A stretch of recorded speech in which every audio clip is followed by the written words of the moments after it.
Magandang gabi po, Luzon, Visayas at Mindanao.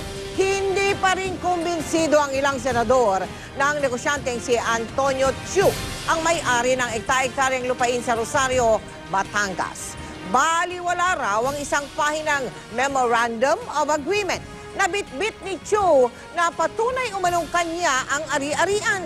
Sa halip, tinapatan ito ni Senador Alan Peter Cayetano ng mga litrato ni Vice President Jejomar Binay at ng kanyang mga kaanak sa loob ng property.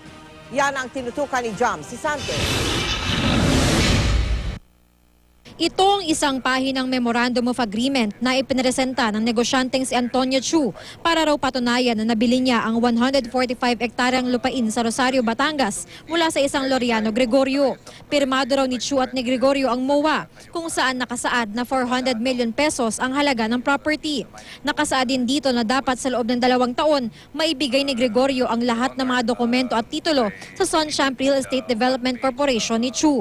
Bukod sa iisang pahina lang ang MOA, pinunan ng mga senador na hindi ito nakanotaryo.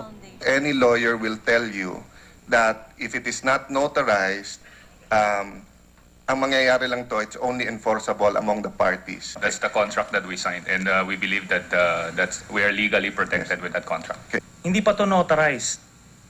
Baka nga kagabi nyo lang to i-print eh. For all you know eh. Di ba? Oh, don't smile. Ha? Mr. Chiu, Hindi nakakatawa to.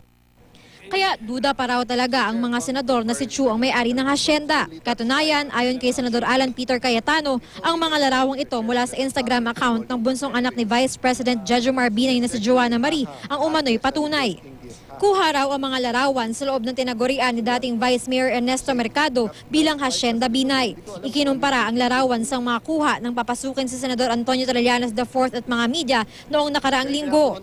May kuha sa loob at labas ng clubhouse. May family dinner picture. Meron din kumakanta ang Vice Presidente at may kuha sa swimming pool.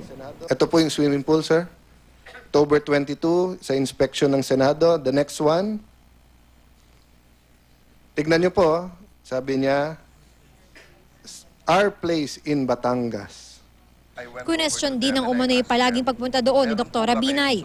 Sabi ni Chiu, may orchids farm daw kasi doon si Dr. Binay.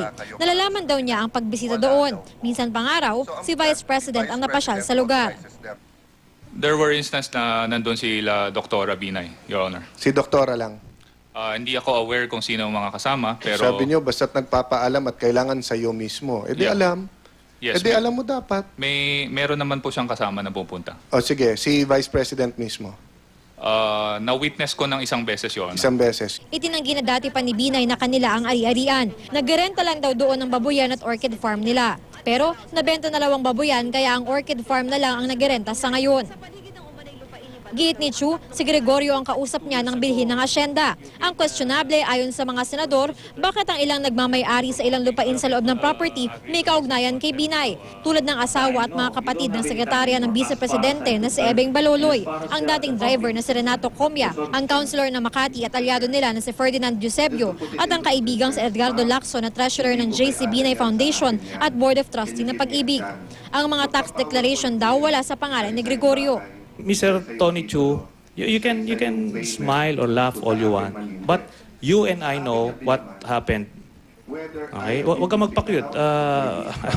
Di kami nakukyutan. Posible ba na si Mr. Gregorio, Laureano Gregorio, ang dami ng Vice President? Your Honor, meron po kayong sariling opinion, nire-respeto ko po. Pero, Opinion niyo po tinatanong ko, hindi opinion ko. Ano opinion niyo, sir? Your Honor, Anong opinion ni Mr. Chiu? opinion ni Mr. Chiu, wala po kung kakayahan na mag-represent or sabihin kung si Mr. Gregorio ay dami o hindi. May puna rin ang Bureau of Internal Revenue. The obligation to pay the tax shifted to the buyer, no? Because we have a requirement that they should withhold the tax and remit it to the Bureau of Internal Revenue. Hindi sumipot si Gregorio kaya pinagpapaliwanag siya kung bakit hindi siya dapat ma-cite for contempt. Ipinapresenta naman ng mga senador sa mamamahayag ni si Raisa Robles ang audio recording ng interview ni Robles. Na-interview ni Robles noong June 29, 2010 si Binay sa bahay na ito sa Makati.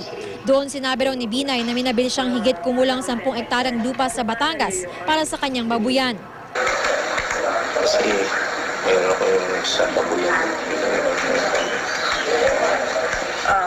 Mga 10 hectares, 11, mga around 10 hectares.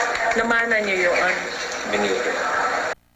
Ang Securities and Exchange Commission may nakita raw na adverse findings ukol sa mga kumpanya ni Chu pero hindi pa ito dinetalye. Inimbitahan ng Blue Ribbon Committee ang Vice Presidente para humarap sa susunod na pagdinig sa November 6. Jam Sesante, Nakatutok, 24 Oras.